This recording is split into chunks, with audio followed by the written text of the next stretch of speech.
नमस्कार, दोपहर की नंबर 1 डिबेट में आपका स्वागत है। मैं हूं आपके साथ हिमांशु दीक्षित। क्या यूपी में मुसलमान वोट को अपने पाले में लाने के लिए माफिया मुख्तार की मौत को मजहबी रंग दिया जा रहा है? क्या मुख्तार से हमदर्दी मुसलमान वोट दिलाएगी? सवाल देखिए ये भी है कि यूपी में ओवैसी की एंट्री से मुस्लिम वोट का खिला होगा या नहीं होगा।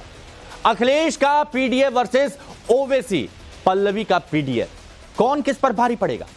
अजदुद्दीन ओवैसी ने कल मुख्तार अंसारी के परिवार से मुलाकात की और अंसारी परिवार के साथ खड़े होने की बात कही, जिसके बाद अखिलेश ने आज धर्मेंद्र यादव को गाजीपुर मुख्तार अंसारी के परिवार से मिलने के लिए तुरंत भेज दिया। इस बीच यूपी में पल्लवी पटेल से गठबंधन कर ओवैसी ने अखिलेश की मुश्किलें बढ़ा दी हैं। अखिलेश के पीडीए के जवाब में ओवैसी ने पीडीएम का फॉर्मूला दिया है और आज इसी पर बात करेंगे, लेकिन उससे पहले एक रिपोर्ट आपके लिए ताकि आप समझ सकें।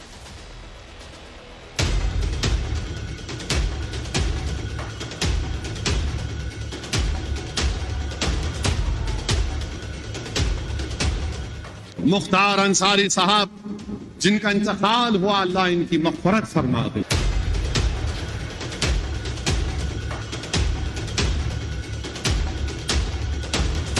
अल्लाह जिनको जुल्म के जरिए मारा जा रहा है, परवरदिगार इनकी शहादत को कबूल फरमा।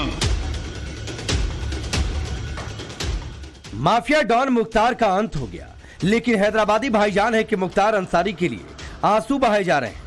कभी मुख्तार के लिए मगफिरत की दुआएं मांग रहे, कभी मुख्तार को साहब कह रहे, तो कभी मुख्तार के बहाने उत्तर प्रदेश की योगी सरकार पर निशाना साध रहे। इसी हमदर्दी और मुस्लिम वोट बैंक की राजनीति के लिए कल देर रात ओवैसी ने माफिया मुख्तार के परिवार से मुलाकात की, मुख्तार के परिजनों को सांत्वना दी और साथ खड़े होने का भरोसा भी दिया। मुलाकात के बाद ओवैसी ने मुख्तार के बहाने मजहबी पोस्ट किया और लिखा, आज मरहूम मुख्तार अंसारी के घर गाजीपुर जाकर उनके खानदान को पुरसा दिया। इस मुश्किल वक्त में हम उनके खानदान, समर्थक और चाहने वालों के साथ खड़े हैं। इंशाअल्लाह इन अंधेरों का जिगर चीर कर नूर आएगा। तुम हो फिरौन तो मूसा भी जरूर आएगा। मुख्तार पर ओवैसी के इस सोशल मीडिया पोस्ट ने कई सवाल खड़े कर दिए। क्या मुख्तार की मौत को मजहबी रंग देना चाहते हैं ओवैसी? कुरान की कहानी के किरदारों का जानबूझकर नाम लिया। कुरान में हजरत मूसा और मिस्र के राजा फिरौन की कहानी। कुरान के मुताबिक फिरौन के खात्मे के लिए मूसा पैदा हुए। वैसे तो मुख्तार की मौत पर पूरी समाजवादी पार्टी और हैदराबादी भाईजान दोनों ही सिंपैथी कार्ड खेल रहे हैं। मुख्तार की मौत की खबर जैसे ही आई, ओवैसी और अखिलेश दोनों ने सोशल मीडिया पर सियासी फायरिंग शुरू कर दी। अखिलेश ने मुख्तार का नाम लिए बिना पोस्ट किया था, जबकि ओवैसी खुलकर मुस्लिम वोटर्स के जज्बातों से खेलते रहे। मुख्तार अंसारी साहब जिनका इंतकाल हुआ, अल्लाह इनकी मग़फ़िरत फरमा दे। अल्लाह जिनको जुल्म के जरिए मारा जा रहा है, परवरदिगार इनकी शहादत को कबूल फरमा। ओवैसी के अफजल अंसारी के घर जाकर साथ खड़े रहने का संदेश देने के बाद मुसलमान वोटों की लड़ाई तेज हो गई है। अब अखिलेश ने धर्मेंद्र यादव को गाजीपुर भेज दिया है। आपको भी अखिलेश यादव जी इंसानियत के तौर पर उनसे, उनके परिवार से मिलने जाना चाहिए था और ये काम आपको पहले करना चाहिए था, लेकिन ओवैसी साहब के जाने के बाद हलचल एकदम से तेज हो गई आपकी पार्टी में। कहाँ तो आप उनका नाम तक नहीं लिख रहे थे और अब आपने लेटर जारी करके धर्मेंद्र यादव जी को कहा है कि जाइए उनके घर ताज़ियत पेश करने के लिए। इतना ही नहीं, मुस्लिम वोट के लिए ओवैसी के मजलिस और पल्लवी पटेल की पार्टी अपना दल कमेराबादी ने यूपी में गठबंधन का ऐलान कर दिया और पीडीएम यानी पिछड़ा, दलित और मुसलमानों के सामाजिक न्याय का नारा बुलंद कर दिया। अखिलेश के पीडीए में ए को लेकर कंफ्यूजन था, इसीलिए ओवैसी और पल्लवी पटेल ने ए की जगह एम को जोड़ दिया, यानी यहां भी पॉलिटिकल सेंटर में मुसलमान है। साफ है कि अखिलेश यादव के पीडीए के मुकाबले में ओवैसी ने पल्लवी पटेल के साथ मिलकर पीडीएम बनाया है, मतलब पिछड़ा, दलित और मुसलमान। वैसे अखिलेश के पीडीए का मतलब है पिछड़ा, दलित और अल्पसंख्यक। मुस्लिम वोट के लिए ओवैसी ने सीधे सीधे अखिलेश के वाई समीकरण पर ही सवाल उठा दिए और आरोप लगा दिया कि अखिलेश सिर्फ वाई यानी यादव के लिए काम करते हैं। ये मुस्लिम वोटों का ही चक्कर है कि माफिया परिवार को सिंपैथी देने के लिए ना अखिलेश पीछे है ना ओवैसी। दोनों में रसाकशी तेज हो गई है, लेकिन उत्तर प्रदेश का मुसलमान अखिलेश के पीडीए और ओवैसी के पीडीएम में किसको तरजीह देगा? क्या ओवैसी पीडीएम के जरिए अखिलेश के पीडीए का कंफ्यूजन दूर करने में कामयाब होंगे या फिर ओवैसी की एंट्री से किसे नफा और नुकसान होगा? Bureau report, times now Bharat. Report आपने देख ली है, आप समझ चुके हैं क्या चल रहा है उत्तर प्रदेश में। अब जो मेहमान हमारे साथ हैं उनसे आपको मिलवाते हैं। दानिश कुरैशी साहब हमारे साथ। एआईएमआईएम के प्रवक्ता हैं, जुड़े हुए हैं तारिक खान साहब हमारे साथ, समाजवादी पार्टी के प्रवक्ता जुड़े हुए हैं, एसएन सिंह साहब बीजेपी के प्रवक्ता हैं, और संजय राणा जी राजनीतिक विश्लेषक हमारे साथ जुड़े हैं। आज एक काम करते हैं कि थोड़ा सा पॉलिटिकल सेट के पहले विश्लेषण करवा लेते हैं। आप सभी का बहुत बहुत स्वागत है। सबसे पहले संजय राणा साहब, जरा ये बताइए, पीडीए वर्सेस पीडीएम ये सारी चीजें चल रही हैं, उधर से ओवैसी साहब जाते हैं तो उधर से तुरंत अखिलेश यादव जी बोलते हैं कि चलिए भैया आप भी जाइए और देखिए जरा क्या वहां पर कैसे स्थिति है और जाके परिवार को सांत्वना दीजिए। ये जरा चल क्या रहा है, कौन किस घोड़ा घड़ित में लगा है, जरा बताइए पहले। हिमांशु भाई, good afternoon to my fellow. देखिए, पीडीए हो या पीडीएम हो, ये पी और डी यानी पिछड़ा और दलित का कोई औचित्य नहीं है। जितनी भी लड़ाई चल रही है वो एम की लड़ाई चल रही है या अल्पसंख्यक की लड़ाई चल रही है। जो देश प्रदेश में तकरीबन 15 से 20% जो वोटर है उसकी लड़ाई चल रही है, चाहे वो समाजवादी पार्टी हो, चाहे वो एआईएम के पार्टी हो, चाहे वो पल्लवी पटेल की पार्टी हो। देखिए, ऐसा है कि पीडीए, देखिए पिछड़ा दलित उनकी मजबूरी है रखना, क्योंकि जानते हैं अगर पिछड़ा दलित नहीं रखेंगे, सिर्फ मुसलमानों की राजनीति करेंगे तो भाई वो वैसी भाई और इनमें अंतर क्या रह जाएगा। उस अंतर द्वंद को खत्म करने के लिए इन्होंने दो शब्दों का एक समावेश बनाने की कोशिश की है। बताइए, समाजवादी पार्टी के साथ कौन सा दलित जुड़ा हुआ है? दलित ना कभी समाजवादी पार्टी के साथ था ना होगा, नंबर वन। जहां तक पिछड़े की बात कर रहे हैं, पिछड़े में सिर्फ एक यादव समाज है जो समाजवादी पार्टी के साथ है, वो भी छटक करके कहीं ना कहीं भारतीय जनता पार्टी दूसरों के साथ जा रहा है। देखिए, दोनों पार्टियों की समस्या क्या है। जो मुख्य तौर से समाजवादी पार्टी, उसकी समस्या क्या है, उनका जो गणित था वो एमवाई समीकरण पे था। जो मुस्लिम समीकरण है, कहीं ना कहीं कांग्रेस आने के बाद से उस मुस्लिम समीकरण में कहीं एक सेंध लग गई है। मुस्लिमों का जो झुकाव है इस समय पूरे देश में, मैं उत्तर प्रदेश की बात नहीं कर रहा, पूरे देश में कहीं ना कहीं झुकाव कांग्रेस पार्टी की तरफ है। और सबको पता है ओवैसी साहब किसकी राजनीति करते, वो मुसलमानों की राजनीति करते, वो भी 20% की लड़ाई। तो जितने भी विपक्षी दल है, स्पेशली उत्तर प्रदेश की अगर आप चर्चा कर लें, समाजवादी हो, बहुजन समाजवादी हो, चाहे वो एआईएम हो, वो सारे के सारे राजनीति सिर्फ 20% की लड़ाई कर रहा है। इसमें किसी ने कभी हिंदुओं की बात नहीं कही, जो 80% वोटर उनकी बात नहीं की, विकास की बात नहीं की, स्वावलंबी विकास की बात नहीं की, तरक्की की बात नहीं की, रोजगार की बात नहीं की, जो शिक्षा की बात नहीं कोई कर रहा। सिर्फ समीकरण धार्मिक समीकरण जोड़े जा रहे हैं और जाति समीकरण बताए जा रहे हैं, जोड़े नहीं जा रहे हैं। ये बता दीजिए, इनके पास मैनिफेस्टो या इनके पास एजेंडा है पिछड़ों के लिए, दलितों के लिए? नहीं कोई एजेंडा है। हर आदमी, चाहे ओवैसी साहब हो, पहुंच गए, जो एक कातिल है, डकैत था, जो अलगाववादी था, उसके यहाँ पे देखिए, किसी भी मरने पे हम सबको दुख होता है, कोई भी व्यक्ति की मृत्यु होती है उसमें मैं संवेदना व्यक्त करता हूं। लेकिन आप सिर्फ एक धर्म से जोड़ करके उस एक तरह से मैं टेररिस्ट इसलिए कहूंगा, उस पर पोटा लग चुका है, उस आदमी क्या मुसलमान के नाते पहुंच गए। भाई, आप दुखी हो सकते हैं, हम सबको दुख होता है किसी की मृत्यु पे हिमांशु भाई, लेकिन दलगत राजनीति, धार्मिक राजनीति से उठ करके राजनीति होनी चाहिए। और नहीं, ये तो सोशल मीडिया पे भी कई सारे लोग, देखिए सोशल मीडिया की बात हालांकि थोड़ी सी अलग करेंगे, लेकिन बहुत सारे लोग, बहुत सारे विश्लेषक ये बात कह रहे हैं कि अब जितना मजमा लग रहा है, जितनी भीड़ लग रही है, जो सोशल मीडिया पर पोस्ट किए जा रहे हैं, तो वो हो सकता है कि थोड़ा सिंपैथी वोट भी यहां पर मिल जाए। लेकिन तारिक खान साहब, एआईएमआईएम ने आपकी मुश्किलें बढ़ा दी है, ये तो आप मानेंगे?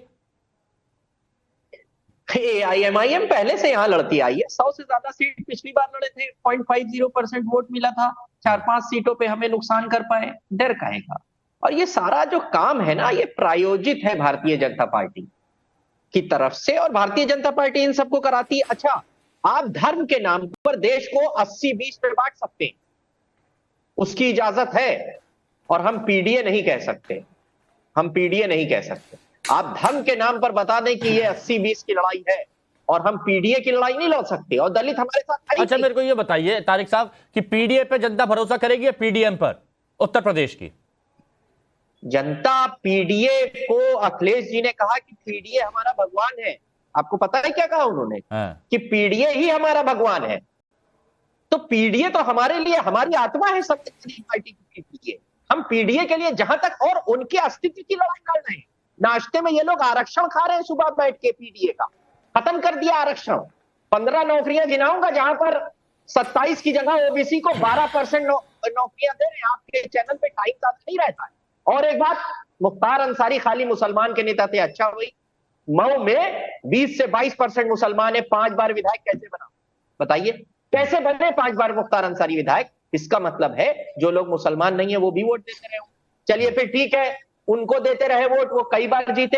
अब्बास अंसारी को आपकी सरकार की 17 में कैसे जीत गए, जहां पर 20-25% मुसलमान है? इसका मतलब ये है कि यहां पर हिंदू मुसलमान करके वही काम करना चाहते हैं, वही काम। तो ये आप लोग नहीं कर रहे हैं, आप लोग पीडीए की बात करते हैं, आपने कहा पिछड़ा दलित अल्पसंख्यक हमारे भगवान है, हमारी आत्मा है, लेकिन बाकी के लोग भी तो आते हैं। सर्वांगीण विकास की बात कर लीजिए, आप आम जनता की बात कर लीजिए, लेकिन यहां पर जनरल वालों को आप भूल गए, बाकी लोगों को भूल गए, आप सिर्फ पिछड़ा दलित अल्पसंख्यक की बात करेंगे।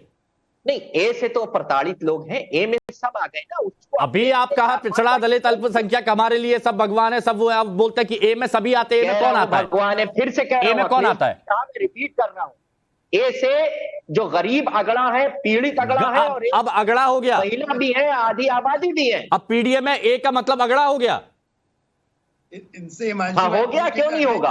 अच्छा, तो मतलब ये सवाल के हिसाब से ए इतना फ्लेक्सिबल है, ए की वैल्यू ऐसी है कि कभी वो अगड़ा हो जाता है, कभी वो अल्पसंख्यक हो जाता है, बस ये देखना होता है कि माहौल क्या है। पहले आप क्या बनाना चाहते हैं? नहीं, मैं तो आपसे पूछ रहा हूं, ये तो आपका दिया हुआ है, ये तो आपका दिया हुआ है, और आप जहां जाते हैं बोलते हैं पिछड़ा दलित अल्पसंख्यक। अब आप यहां पर मेरे सवाल पे बोल रहे हैं कि वो अगड़ा है। अगर आप मेरे सवाल पर अगड़ा बोल रहे हैं तो जो अल्पसंख्यकों से आपने वादा किया है वो तो बुरा मान जाएंगे। नहीं, क्यों बुरा मानेंगे?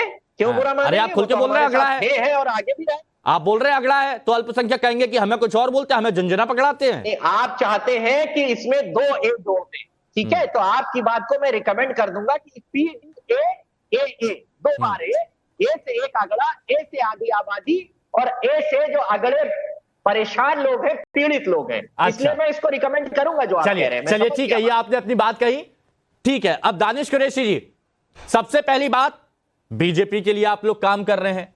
दूसरी बड़ी बात, पहले भी चुनाव लड़े थे, कुछ नहीं कर पाए थे। और तीसरी बड़ी बात, खुल के बोल रहे हैं कि देखिए ए का मतलब क्या है पीडीए में, आप समझ गए। आप लोग तो खुल के आ गए कि पिछड़ा दलित मुसलमान। देखिए, सबसे पहली बात तो हिमांशु जी ये है कि ये बाकी के जितने भी लोग हैं ना, इनके पास सिर्फ बातें बगाड़ने के अलावा और कोई काम नहीं है। अगर आप देखेंगे तो पार्लियामेंट में भी ओवैसी साहब का परफॉर्मेंस, इम्तियाज जलील साहब का परफॉर्मेंस आप खुद देख लीजिए, और बाकी के जितने भी डीडीए और बीबीए और सीसीए लेके ये जो घूम रहे हैं, इनके जो कैंडिडेट जो वो हैं नेता, उनका परफॉर्मेंस क्या है, चाहे वो अगड़ों के लिए हो, पिछड़ों के लिए हो, गरीबों के लिए हो या स्वर्णों के लिए हो, कभी इनका परफॉर्मेंस तो बताइए। तो परफॉर्मेंस के नाम पे 0/0 है। दूसरे नंबर की बात रह गई बात हम किसके लिए काम कर रहे हैं। मैं आपसे यही कह रहा हूं कि नरेंद्र मोदी की सरकार से आंख में आंख मिलाने के लिए अगर कोई काम कर सकता है तो वो बैरिस्टर असदुद्दीन ओवैसी हैं, और अगर है किसी भी विपक्ष में दम तो उन मुद्दों पे बोल के बताए जहां ये बिल्कुल आवाज बंद हो जाती है। चाहे 3 तलाक का मामला हो तो आप देखिए किस तरीके से भागते हैं, किसी का दानिश कुरैशी जी, मेरे मन में एक सवाल बहुत तेजी के साथ आ रहा है, बहुत तेजी के साथ एक सवाल आ रहा है। आप लोग बोल रहे हैं कि आप असदुद्दीन ओवैसी साहब पीएम मोदी की आंखों में आंखें डाल के, बीजेपी की आंखों में आंखें डाल के उनका विरोध करते हैं, उनके सामने खड़े होते हैं, उनको चुनौती देते हैं। अभी बोला तारिक साहब ने कि ये तो बीजेपी के लिए काम कर रहे हैं। कल रामलीला मैदान में खुल के कहा कि एक मुस्लिम पार्टी है वो बीजेपी के लिए काम करती है। मतलब आप लोग कितना भी कर ले, लेकिन यहां जो इंडिया अलायंस है वो सब खुल के कह रहे हैं कि आप लोग तो बीजेपी के लिए काम करते हैं। बिल्कुल, देखिए मैं आपसे एक बात कह दूं कि ये जो अपनी लड़ाई दिखाने की जो कोशिश कर रहे हैं, दरअसल वो तो अवाम तय करेगी। ठीक है, चाहे ओवैसी साहब के लिए हो, चाहे अखिलेश हो, चाहे और कोई भी हो, तमाम लोगों के लिए फैसला तो अवाम का आखिरी फैसला शिरोमान्य रखना पड़ेगा। सवाल ये है कि आपको पूरे विपक्ष को इकट्ठा होकर अगर ये कहना पड़ रहा, अभी ये जो अगड़ा पिछड़ा कर रहे थे ना, दिक्कत इनकी ये है कि ये ओवैसी से का साथ फिर वही कह रहे हैं कि एक पार्टी है। अरे बोल के बताओ ना कौन सी पार्टी है, बोल नहीं पाएंगे। देखिए जो ये पीडीए, तारिक खान साहब बोल पाएंगे क्या कौन सी पार्टी है? एक पार्टी, कल रामलीला मैदान में बोला कि एक पार्टी है मुसलमानों की, आज बोल पाएंगे क्या खुल के? नहीं, मैंने सुना नहीं किसने बोला है। कल इनके नेता बारे तो इनका क्या है? देखिए आप भी ये बात बोलते हैं कि ये बीजेपी के लिए काम करते हैं। कल रामलीला मैदान में ये वाली बात कही गई कि एक मुस्लिम पार्टी है जो बीजेपी के लिए काम करती है, जहां जाती है बीजेपी को सपोर्ट कर देती है। खुल के नाम क्यों नहीं ले पाते? एक बात बताइए, ज्यादातर चीजें हम लोग क्या करते हैं, अपने घर से शुरू करते हैं। तेलंगाना में राजा के खिलाफ नहीं लड़ते हो और सिर्फ 9 सीट पे लड़ते हैं आप, क्यों सर? क्यों? जवाब दूं? जवाब दीजिए ना। दे दीजिए। हाँ, सुनिए, देखिए सुनिए, पार्टी की पॉलिसी जो है, पार्टी के जो पदाधिकारी हैं और वर्कर्स हैं वो तय करते हैं। आप पार्टी ज्वाइन करिए और उसके बाद कन्विंस करिए ओवैसी साहब को, हम राजा सिंह के सामने लड़ाएंगे। आइए आप कहाँ भाग रहे हैं? देखिए, सुनिए मेरी बात, हम हमसे सवाल पूछ रहे हैं कि राजा सिंह ऑफर दे दिया तारिक खान साहब, आपको ऑफर दे दिया, हो सकता है टिकट भी दे दें। सुनिए हिमांशु, उनसे ये पूछिए कि आप मुख्तार साहब के घर कब जाएंगे जब ओवैसी साहब पहुंचेंगे। अच्छा, तो मतलब आपको नहीं, इस पर मैं आऊंगा की चिंता है। हाँ, नहीं, आपको तेलंगाना की चिंता है, अच्छी बात है, होनी चाहिए। इतनी फिक्र मुख्तार साहब की कर ली होती, ओवैसी साहब का इंतजार न करते भाई। अच्छा, एक बात, अच्छा ठीक है, नहीं इस पर आऊंगा जरा। अरे एसएन सिंह साहब बुरा मान जाएंगे, उनके पास भी जरा बात कर लेता हूं। सिंह साहब, ये जो मुख्तार प्रेम दिखाया जा रहा है, क्या इससे मुसलमान वोट पर असर पड़ेगा? क्योंकि एआईएमआईएम ने पीडीएम खुल के कह दिया, ये तो अपना पीडीए लेकर चल रहे हैं, आप लोग क्या करेंगे? हिमांशु जी, अभी हमारे समाजवादी पार्टी के मित्र ने बहुत अच्छी बात कही कि परिवार डेवलपमेंट अथॉरिटी, परिवार मतलब पीडीए इनके लिए भगवान है। अच्छी बात है, और ये तो करके दिखाए, कहना थोड़े ना भाई जो कुछ भी किए वो परिवार के लिए किए। हिमांशु जी, अगर प्रदेश के लिए करते तो प्रदेश की देवतुल्य जनता इनको सर आंखों पर बैठा के रखी थी। वो हटाने का इसीलिए कार्य किया कि इन्होंने पीडीए का विकास किया, परिवार डेवलपमेंट अथॉरिटी का विकास किया, अपने ही परिवार में 38 लोगों को मंत्री, संतरी, मुख्यमंत्री और पता नहीं क्या क्या बनाने का कार्य किया। पहली बात। दूसरी बात मैं कहूंगा कि कथनी और करनी में जब अंतर हो जाता है तो जनता साथ छोड़ जाती है। वो देखती है, बहनें देखती हैं कि किस तरह से मुस्लिम बहनों पे अत्याचार हो रहा था, 3 तलाक पे कानून का विरोध कर रही थी समाजवादी पार्टी, और बहुत सारी पार्टियां विरोध कर रही थी। आज भारतीय जनता पार्टी कहती नहीं है, करके दिखाती है। आज जो भारत की 137 योजनाएं हैं उसका 75% लाभ किसको मिल रहा है? हमारे मुस्लिम भाई बहनों को मिल रहा है। उजाला के माध्यम से भी मिल रहा है, उजाला के माध्यम से भी मिल रहा है, कहीं गरीब कल्याण की योजनाओं के माध्यम से भी मिल रहा है, और शौचालय के माध्यम से भी मिल रहा है। तो मुझे तो ये लगता है कि हिमांशु जी की जनता जो है वो ये परिवार डेवलपमेंट अथॉरिटी और जातिवाद, क्षेत्रवाद, धर्मवाद को छोड़कर विकासवाद को अपना ली, मोदी जी को अपना ली। और सब लोग देखे हैं कि 14, 19, 22 तमाम उत्तर प्रदेश में मतलब ये पीडीए पीडीएम से आप पर कोई फर्क नहीं पड़ेगा आपकी सेहत पर? जनता पार्टी के पक्ष में आते हैं सिंह साहब, यानी पीडीए पीडीएम से आपको कोई फर्क नहीं पड़ना? नहीं, क्यों फर्क पड़ेगा? क्योंकि जनता चाहती नहीं है ना, जनता परिवार डेवलपमेंट है। अच्छा, तो मेरे को सिंह साहब एक बात और बताइए, एक बात और बताइए, समाजवादी पार्टी का डेलीगेशन जाता है समाजवादी पार्टी का डेलीगेशन मुख्तार अंसारी के जनाजे में जाता है, वहां पर उनको मसीहा कहा जाता है, उसके बाद फिर ओवैसी साहब जाते हैं, फिर उसके बाद फिर समाजवादी पार्टी की तरफ से जाते हैं धर्मेंद्र साहब। तो इससे एक इंपैक्ट डालने की कोशिश की जाएगी, है ना? तो ये आपको डैमेज करेगा क्या, आपको लगता है? ये मैं आपसे पूछ रहा हूं।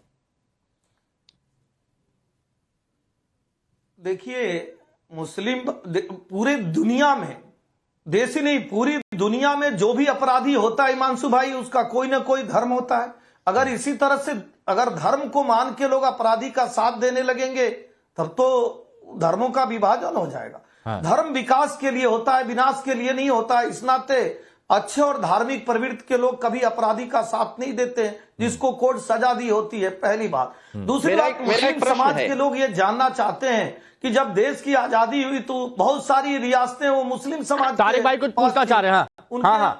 मैं ये पूछ रहा हूँ एसएन सिंह साहब, ओपी राजभर ने मुख्तार अंसारी साहब को मसीहा कहा है, क्या कल उनको भगा देंगे फिर से?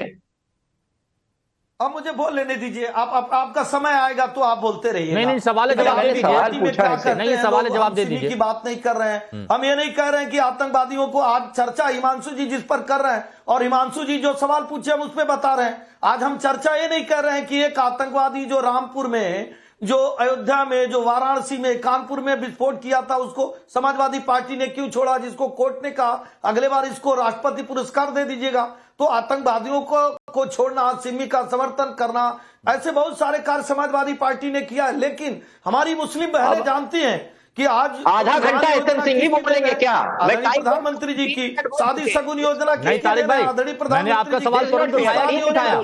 तारिक भाई, सवाल उठाया कि नहीं उठाया आपका तुरंत? ईद योजना किसकी? एक मिनट सिंह साहब, तारिक भाई तुरंत सवाल उठाया कि नहीं उठाया आपका? कि वो देश की जनता तो मेरे सवाल से उसको कोई लेना देना है? और समाजवादी पार्टी को लगता है कि अगर विनाश से काम चला जाएगा, पूछिए हमसे। विनाश तो इनका हो ही रहा है इन कार्यों के नाते। अरे सिंह साहब वो जो सवाल पूछ रहे हैं वाजिब सा सवाल है, जरा जवाब दे दीजिए ना। ओपी राजभर ने कहा मुख्तार अंसारी साहब हैं और रहेंगे, तो कल फिर से ओपी सिंह साहब उनको राजभर नहीं, मैं ओपी राजभर नहीं हूं। सुनिए, मैं ओपी राजभर नहीं हूं। मुलायम सिंह आज के बाद जमाने में कोई इंडिया अलायंस के बाद लड़कों पे तो उन्होंने समाजवादी पार्टी से ना पूछेगा फिर अखिलेश यादव जी से कहा गया कि सिमी का समर्थन क्यों करते हैं? तो ये अखिलेश जी नहीं, लेकिन किसी भी चीज दूसरों पे तो सवाल उठ रहे हैं सिंह साहब, दूसरों पे तो सवाल उठ रहे हैं, लेकिन यहाँ अपने घर से जब इस तरह की बातें की जाती हैं तो फिर घेराव होता है। ये कौन सा नाटक है भाई? ये घेराव कर रहे हैं, बताइए इसका जवाब। तो दिनेश शर्मा उनकी मिट्टी में, अरे रुकिए तो, हाँ बोलिए हिमांशु जी। हाँ बताइए। हिमांशु जी देखिए, मैं कह रहा हूं कि भारतीय जनता पार्टी का प्रवक्ता एसएन सिंह है। हाँ। और भारतीय जनता पार्टी ऐसे किसी भी विनाशकारी बयान के साथ नहीं रहती है। भारतीय जनता पार्टी समाजवादी पार्टी की तरह नहीं है कि एक आतंकवादी, लेकिन आपके साथी तो ऐसे बयान कायम हो जाएगा, वो भी देते हैं ना। समाजवादी पार्टी ने हाई कोर्ट में चला। अच्छा, एक सवाल और है मेरा, एक सवाल और। जनता पार्टी ऐसे बयान नहीं देती है। हम हिमांशु भाई 5 सेकंड दे दीजिए, 5 सेकंड, छोटी सी बात का 5 सेकंड अपनी बात को समाप्त करूंगा। अभी आप देखिए, अच्छा हाँ, आप हमारे दोनों भाइयों से, हिमांशु जी आपने पूछा, दोनों भाइयों ने कहा कि हम केवल फला धर्म के लिए। अच्छा एक मिनट सिंह साहब, संजय राणा जी, ये जो एक दूसरे को घेराव करने की कोशिश की जा रही है कि इधर से मसीहा बताया गया तो उधर से भी तो मसीहा बताया गया, मतलब अगर इधर राजनीति हो रही है तो उधर भी तो राजनीति हो रही है वोट बैंक के लिए, तो थोड़ा थोड़ा दोनों तरफ से प्रयास किए जा रहे हैं, तो फिर कैसे सवाल उठा सकते हैं?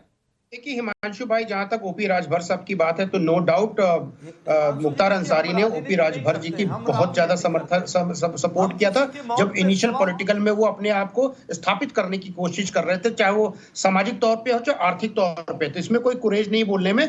जहां तक बात है एसएन सिंह साहब ने अपनी पुरजोर तरीके से रखा, देखिए वो अलग पार्टी है, गठबंधन में हो सकती, पार्टी अलग, उसके विचारधारा अलग है, वो किसी के साथ भी जा सकते हैं, किसी को मसीहा बना सकते हैं, किसी को नहीं बना सकते। मान लीजिए कल समाजवादी पार्टी या एआईएम पार्टी आकर के सेंटर में मतलब एनडीए में शामिल हो जाती है, तो क्या ये जो एआईएम नाम है मुस्लिम तो अपनी पार्टी में नाम रखा है उसको हटा देंगे? कुरैशी जी को आपत्ति है, कुरैशी जी को आपत्ति है इस पर?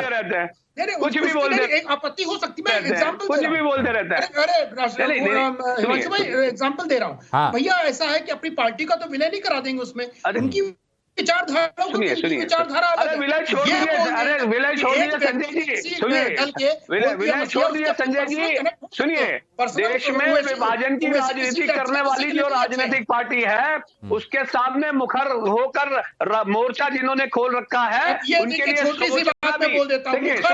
आप सुनिए, अरे सुनिए संजय जी, सुनिए संजय जी सुनिए, अरे सुन लीजिए संजय जी सुनिए। तो अनएम्प्लॉयमेंट की मैं बता रहा हूं, अनएम्प्लॉयमेंट हैदराबाद में 10% है और देश में 7.5% है। अरे अपने प्रदेश में अनएम्प्लॉयमेंट आप दूर नहीं कर पा रहे, पूरे देश का अनएम्प्लॉयमेंट दलित और पिछड़ों के ठेका ले लियो। भैया पहले अपने समाज का विकास कर लो, अपने क्षेत्र का विकास कर लो, अपने लोगों का विकास कर लो, शिक्षा प्रोवाइड कर दो, उनको रोजगार प्रोवाइड कर लो, फिर देश भर की दानिश भाई बात करिए ना, कोई चिंता नहीं है, आप देश भर के नेता हैं, लेकिन अपने समाज को तो आगे बढ़ा लीजिए। आप किस सामाजिक समीकरण की बात कर रहे हैं? आप तो देश को तोड़ने की बात कर रहे हैं। अच्छा ठीक है, जवाब ले लीजिए।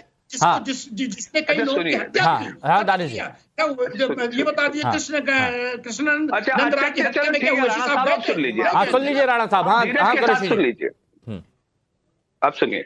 देखिए दिक्कत क्या है कि राणा साहब ने सवाल जो पूछा था सब भारतीय जनता पार्टी के प्रवक्ता से, सिंह साहब से, अब आप चालाकी के साथ वो घुमाने की कोशिश कर रहे हैं। ठीक है, आप उनको वो करिए सपोर्ट, हमें उससे कोई एतराज नहीं है, लेकिन आप जिस आधार पर सपोर्ट करने की बात कर रहे हैं वो चीजें इसलिए पॉसिबिलिटी नहीं है। संजय जी सुनिए, देखिए इंटरप्ट मत करिए, सुनिए अरे सिंह साहब सुन लीजिए, सिंह साहब रुक जाइए, सुन लीजिए सिंह साहब सुन लीजिए फिर आ रहा हूं मैं आपके पास। सुन लीजिए सिंह साहब, देखिए मैं आपको एक बात बता दूं, राणा साहब ने कुछ भी कवर फायर दिया होगा, लेकिन हम आपको एक बात बता दें कि भारतीय जनता पार्टी की तो जो राजनीति है, जो अल्पसंख्यक विरोधी, मुसलमान विरोधी जो उनकी पॉलिसी है, उसके मुखालिफ हम हर मोर्चे पे खड़े हैं, खड़े रहेंगे। और सोचने जाने की तो बात ही भूल जाइए, क्योंकि लड़ाई सुनिए, 15 मिनट छूट दे दीजिए, हिंदू रहेंगे नहीं, ये कौन कहेगा?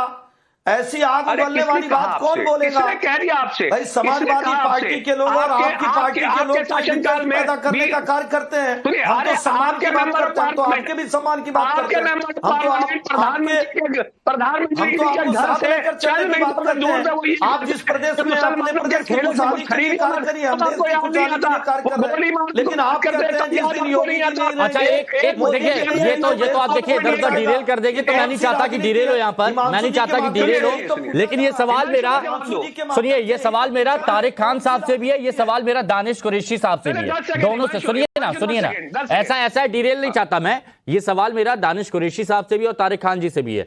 आप ये बताइए कि जिस तरह से आप लोग मुसलमानों की बात करते हैं, अल्पसंख्यकों की बात करते हैं और इनको अपने साथ मिलाने की बात करते हैं, लेकिन आप लोगों की आपसी लड़ाई, आपसी वार, एक दूसरे पर पलटवार करने से क्या इसका फायदा किसी और को नहीं होगा?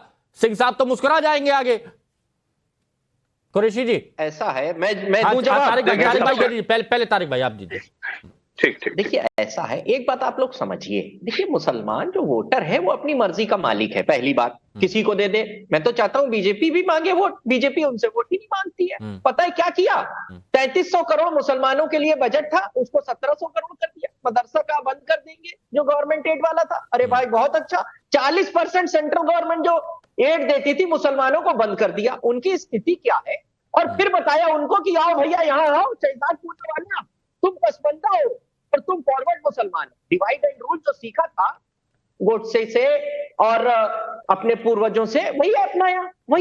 तो मैं नहीं तारिक भाई एक ना अच्छा बीजेपी की तरफ से ये कहा जाता है, तारिक भाई बीजेपी की तरफ से ये कहा जाता है कि हम लोगों ने, मतलब जो सरकार है, सरकार ने मुसलमानों के लिए जो काम किया है उससे ही मुसलमान जो है वो बीजेपी को वोट दे देंगे। और उसमें बीजेपी बार बार किसकी बात करती है? पीएम गरीब कल्याण अन्न योजना की बात करती है। 15 करोड़ में से 5 करोड़ मुस्लिम हैं, 2 करोड़ 61 लाख शौचालय में 35% मुस्लिमों को मिले हैं, 9 करोड़ को 5 लाख सालाना स्वास्थ्य बीमा, उसमें 3 करोड़ मुस्लिम है। ये बीजेपी दावे करती है और ये आंकड़े बताती भी है।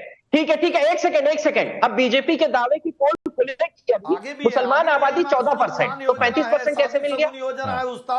ओवरऑल सुनिए, जो आप 35% की बात कर रहे हैं, 2 करोड़ 61 लाख जो शौचालय बने हैं, 2 करोड़ 61 लाख, उसमें से 35%। मैं जवाब दूं, हिमांशु मैं जवाब दूं। एक मिनट कुरैशी साहब प्लीज 137 योजनाओं में कुरैशी साहब 75% लाभ मुसलमानों को मिला। देखिए मैं आपको बताऊं हिमांशु जी, यही सबसे बड़ी बात है। ये पोल खोलती है भारतीय जनता पार्टी के लक्ष्य की, न सिर्फ भारतीय जनता पार्टी के, लेकिन अब के पहले भी जो सरकारें रही वो स्थिति बताती है कि जहां 20% आबादी है वहां पर भी शौचालय के लिए मुसलमान परेशान है, तो उनको 35% दिया जा रहा है। आप समझ रहे हैं इन परिस्थितियों? ये परिस्थितियां जो निर्माण की गई, ये कांग्रेस ने, समाजवादी पार्टी ने और भारतीय जनता पार्टी ने, तमाम लोगों ने मिलकर बनाई है। वरना मुझे ये बताइए, क्या कोई व्यक्ति अपने शौक के लिए शौचालय का वो करता है जिसके घर में ना हो? आप परिस्थितियां समझिए।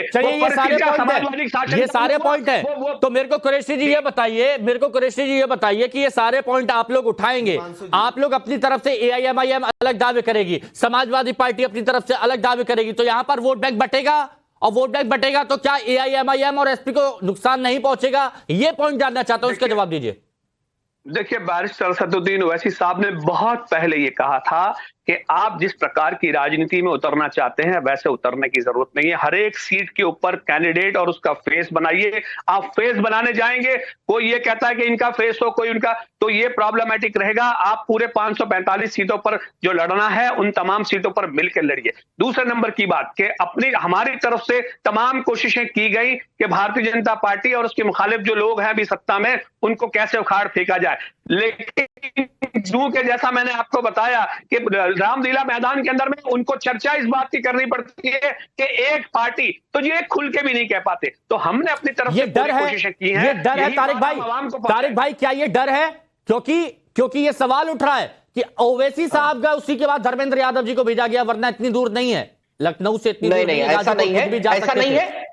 जिस टाइम मुख्तार अंसारी साहब की डेथ हुई है, तुरंत उन्होंने, वो विधायक रहे, तुरंत समाजवादी पार्टी का और अखिलेश जी का ट्वीट आया तुरंत। और ये भी बात कही गई है कि जुडिशियल कस्टडी में डेथ नहीं होनी चाहिए। और मैं कहता हूं, अगर मुख्तार अंसारी की जगह ब्रिजेश सिंह, ये क्या अजदुद्दीन ओवैसी का एक डर है वोट बैंक छिटक के ले जाने का, इसीलिए तुरंत आज धर्मेंद्र यादव भी गए, वरना इतने करीबी रिश्ते शिवपाल यादव से थे, वो भी जा सकते थे, बाकी लोग भी जा सकते। बताइए मुझे एक बात बताइए, ये पहली बार, एक सेकंड सुन लो दानिश भाई, जी आप पहली बार आ रहे हो क्या उत्तर प्रदेश में? 110 सीटों पे लड़े, कुछ नहीं लेके गए। बिहार में जो किया था ना आपने, पूरे दुनिया, हिंदुस्तान के मुसलमान ने देख के सबक सीखा। लेकिन अरे अभी की तस्वीर, अभी के माहौल, अभी का दस्तूर तो देखिए, और इसीलिए शायद ये डैमेज आप लोगों को लग रहा है कि कंट्रोल करने की कोशिश ऐसी की जा रही है कि बयानबाजी जारी है। हिंदुस्तान और उत्तर प्रदेश का मुसलमान बहुत दिमाग से और अक्ल से ज़हीन वोटर है। ज़हीन अरे तारिक साहब, उसको पता है अपना वोट कहां देना है। साहब और तारिक भाई को लाइए आपके सामने, हाँ, बात कीजिए। सुनिए तारिक साहब सुनिए, इस भ्रम में से आप निकल जाइए कि उत्तर प्रदेश में, मैं भी उत्तर प्रदेश का ही हूँ, मेरी पैदाइश वहां की है, मेरा घर बार जमीन सब कुछ वहां है, इसलिए आप उस राजनीति से बाहर निकल जाइए। हम आपको बताएंगे कि राजनीति किसको कहते हैं और आपको क्या दावा करते हैं कुरैशी जी? देखिए, दावे तो जो, सुनिए, दावा तो हमारा ये है कि कल आपने खुद पूरे रामलीला मैदान में देख लिया कि क्या हमारा दावा है। हमारे दावे तो बिल्कुल साफ है। हम ये कह रहे हैं कि अगर जुल्म और ज्यादती की सियासत कोई भी करेगा, समाजवादी पार्टी करे, AIMIM की एंट्री से, AIMIM और ओवैसी साहब की एंट्री से अखिलेश यादव की टेंशनें बढ़ गई हैं। ये प्रोजेक्ट किया जा रहा है जनता के बीच में उत्तर प्रदेश में। तारिक भाई, नहीं, ऐसा कुछ भी नहीं है, ऐसा कुछ भी नहीं है। ये पहली बार नहीं आ रहे हैं, ये पहली बार नहीं आ रहे हैं। और मैं कह रहा हूं कि लग्गी से, एक हमारे यहाँ गांव में कहावत है, लग्गी से पानी पिलाते हो। अरे आओ यहां लड़ो, चलो भाई आओ, चलो हो गया काम शुरू, आइए लड़िए, यही रहिए, यही घर बनाइए, और जो 50 एक फ्री अस्पताल यहां भी बन, बातें करने को और ट्वीट करने को देने तो दुनिया भर की लड़ाई लड़वाने के लिए। पूर्वांचल पर देखिए, पूर्वांचल की जो मुस्लिम बाहुल सीट है वहां पर ओवैसी साहब भी दाव खेल रहे हैं, अखिलेश यादव भी वहां पर पुरजोर तरीके से डटे हुए हैं, और इसीलिए बार बार डेलीगेशन और लोग वहां पहुंच रहे हैं, गाजीपुर, फाटक। तो यहां यही तो बात है ना कि इसको छोड़ना नहीं है इस वक्त। जितना ज्यादा, हाँ, मैं एक सवाल मैं सिर्फ पूछ रहा हूं, अगर मुख्तार खाली मुसलमान के नेता थे, अभी संजय साहब ने बहुत मुख्तार अंसारी को कहा कि वो दुर्दांत अपराधी था, उसके बाद संजय निषाद तो मुसलमान नहीं है, उनकी बहुत मदद भी कर दी, तो खाली मुसलमान का नेता कैसे हो गए मुख्तार अंसारी? कैसे हो गए खाली मुसलमानों के नेता? 20% गांव में मुसलमान है और 5 बार वो आदमी विधायक। लेकिन जिन सीटों पर इंपैक्ट पड़ता है, जिन सीटों पर, गाजीपुर के आसपास की जिन सीटों की बात की जा रही है, वहां के लिए तो पूरा दाव खेला जा रहा है ना, एड़ी चोटी का जोर नहीं लगाया जा रहा। कुरैशी जी, यही इसीलिए ओवैसी साहब पहुंचे थे यहां।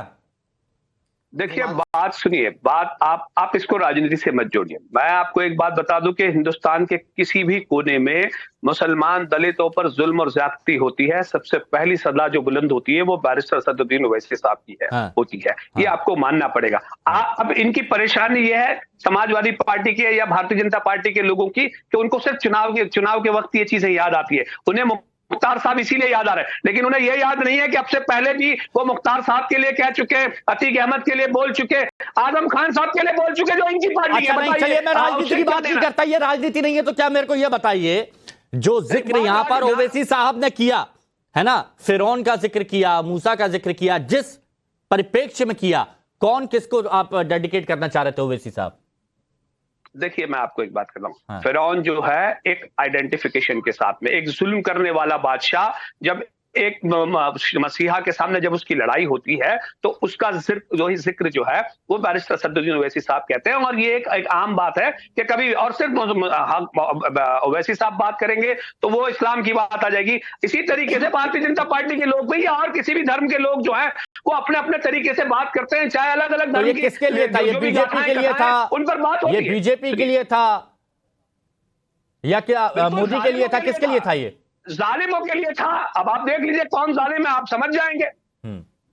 अब अभी आप बोल रहे थे कि खुल के नाम नहीं ले पा रहे, तो इसीलिए तो मैं आपसे पूछ रहा हूं कि आप भी बताइए ना खुल के। अब इशारों में तो बात करते हैं। सुनिए, वो तो तफ्तीश का मामला है ना। मुख्तार साहब में जो पूरा मामला है वो तो तफ्तीश का, तो फिरौन कौन है वो तो अदालत तय कर देगी।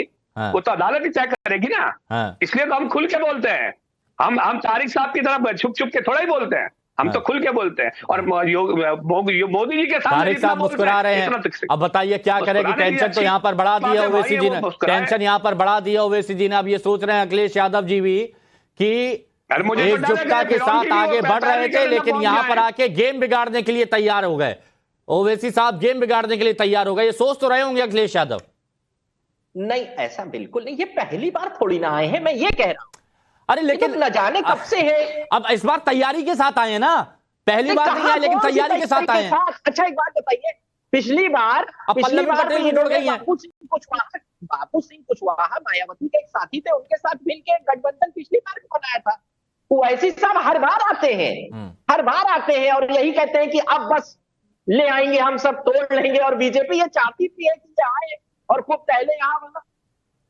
लेकिन मैं फिर कह रहा हूं, जो वोटर होता है वो बहुत समझदार है। देखिए, मुस्लिम वोटर का 26 सीटों पर बहुत निर्णायक फैसला रहता है संजय राणा जी, और इन्हीं सीटों के लिए ये सारी जोर आजमाइश इस वक्त की जा रही है। लेकिन खुलकर कहने से भी बचा जा रहा है, लेकिन प्रयास तो पूरा किया जा रहा है। सफलता कितनी किसको मिल सकती है? देखिए हिमांशु भाई, इन्होंने एक बात सही कही है कि वोटर बड़ा समझदार होता है। मैं मुसलमान वोटरों से एक आशा करता हूं कि वो सोचे कि समाजवादी पार्टी को वोट देने से पहले कि समाजवादी पार्टी में उनको क्या दिया, और सिवाय वोट बैंक के उन्होंने क्या किया है बता दीजिए। कोई प्रतिनिधित्व दिया? आजम खान एक नेता माने जाते थे समाजवादी पार्टी के, उनको जेल में सड़ रहे थे, एक बार भी अखिलेश यादव मिलने नहीं गए। मान लिया कि जो मृत्यु किसी एक कोटा वाले अपराधी की हुई है, उसको मिलने भी जाने में ओवैसी साहब का इंतजार कर रहे थे। तो समाजवादी जिस पार्टी की वोट बैंक के भरोसे जीतती आई है और जी रही है अभी तक, उस वोट बैंक के लिए इसने क्या किया है? तो मैं तो बोलता हूं बहुत बड़ा प्रश्न ये मुसलमान वोटरों के लिए है, जो ऐसी पार्टियों को वोट दे रहे हैं जो उनके लिए उनके साथ कभी नहीं खड़ी। कहीं ना कहीं असदुद्दीन ओवैसी कहीं ना कहीं तो मैं उनको सही मानता हूं, पुरजोर तरीके से उनकी एक तरह से मुलाफत कर रहे हैं। देखिए, आपने आजम खान का जैसे आपने संजय राणा जी जैसे ही आजम खान साहब का जिक्र किया, तारिक भाई मुस्कुरा गए। अब ये बताइए हंसी के पीछे क्या छुपा रहे हैं? मुझे 10 सेकंड दे दीजिए, सिर्फ 10 सेकंड। एक बात समाजवादी के लिए इतनी विचित्र है, समाजवादी पार्टी के लिए, कि आप सोचिए पहले जब नॉन मुस्लिम वोटर्स के पास जाते हैं ये लोग, बीजेपी के लोग या और भी लोग, वो कहते हैं ये सिर्फ मुसलमानों के लिए करते हैं। अच्छा ठीक है भाई, और उसके बाद जब मुसलमानों के पास आते हैं बीजेपी तो कहती है तुम्हारे लिए कुछ नहीं किया। दोनों बातें कैसे हो सकती है? हिमांशु जी ये दोनों बातें कैसे? जवाब दे दीजिए आप। हाँ दे दीजिए जवाब। नहीं सिंह साहब जवाब दे दीजिए, बोलिए। 10 सेकंड दे दीजिए, बोलिए। हिमांशु जी, मैं कह रहा हूं कि पूरे ये टाइम्स नाउ के माध्यम से देश नहीं दुनिया के सभी लोग देख रहे होंगे कि कैसी चर्चा कर रहे हैं समाजवादी पार्टी के प्रवक्ता यहां पे, और ओवैसी साहब के प्रवक्ता कैसी बात कर रहे हैं। जब आप कहते हैं कि हम जहां भी सरकार और सत्ता में हैं और जहां भी सरकार और सत्ता में आएंगे हम सिर्फ मुसलमानों के लिए कार्य करेंगे, तो आप बहुसंख्यक को छोड़ देते हैं। और भारतीय जनता पार्टी से आप तुलना करते हैं जहां आदरणीय प्रधानमंत्री जी का नारा है सबका साथ सबका विकास, हाँ। और हम उसको करके प्रतिपादित करके दिखाने का कार्य करते हैं। आप इस बात की चर्चा करिए कि हम आएंगे तो सबको साथ लेकर। कुरैशी साहब एक मिनट, ये जो पॉइंट आपने उठाया है एसएन सिंह साहब एक जो पॉइंट उठाया है, कुरैशी साहब देखिए, आप लंबे वक्त से मेरे साथ में चर्चा कर रहे हैं और आपके साथ बात करके बड़ा अच्छा लगता है, इसीलिए मैं ये आपसे जानना चाहता हूं इस पर आपकी सोच क्या है कि हमेशा मुसलमानों की बात की जाती है, अल्पसंख्यकों की बात की जाती है, लेकिन इस देश में बाकी लोग भी रहते हैं, तो सबको एकजुट लेके उनको आगे बढ़ाने की बात क्यों नहीं की जाती? कभी नाम नहीं सुना हमने। सुनिए, देखिए मैं आपको बताऊं, मैं यही कहना चाहता हूं। दरअसल सिंह साहब जो है ना, ये दोहरी बात करते हैं। मैं आपको बताऊं कि देश की जो मुसलमानों की जो परिस्थिति का जो आंकड़ा है वो इनके पास भी है। और मुझे बताइए कि देश में जो संविधान है या सरकार स्वरूपी या जो भी जनप्रतिनिधि जो भी हैं, नेता वर्ग जो है, उनका काम ये है कि पिछड़े से पिछड़े तबके को पकड़ के साथ में लेकर आना या आगे लेकर आना। अब जो पिछड़ गया है, बिल्कुल पीछे रह गया है, उसको आप हाथ पकड़ के आगे लाने की कोशिश करेंगे तो आप उन आंकड़ों को जब देखेंगे तो उसमें आपको सबसे मुखर मुसलमान दिखेगा, उसके साथ दलित दिखेगा, ये तमाम चीजें जब या फिर आप लोग सिर्फ वही देखते हैं, या फिर आप लोगों को सिर्फ मुसलमान अल्पसंख्यक ही नजर आते हैं, बाकी लोग आपको नजर ही नहीं आते, बाकी किसी को कोई परेशानी नहीं है, किसी को कोई दिक्कत नहीं है। आप बताइए, नहीं कुरैशी जी दिल पे हाथ रख के बताइएगा, क्या सिर्फ मुसलमान ही परेशान है, बाकी लोग भी परेशान है, लेकिन उनके लिए कभी आवाज बुलंद की आप लोगों ने? जब पीडीएम की बात आती है तो सब तमाम लोगों की बात इसीलिए तो आ रही है कि जो लोग आगे हैं उनकी परेशानी नहीं है, लेकिन मैं आपको कह दूं कि 2006 से सेक्टर कमेटी का रिपोर्ट। अच्छा देखिए, इस वक्त दरअसल रोकना पड़ेगा प्रेस कॉन्फ्रेंस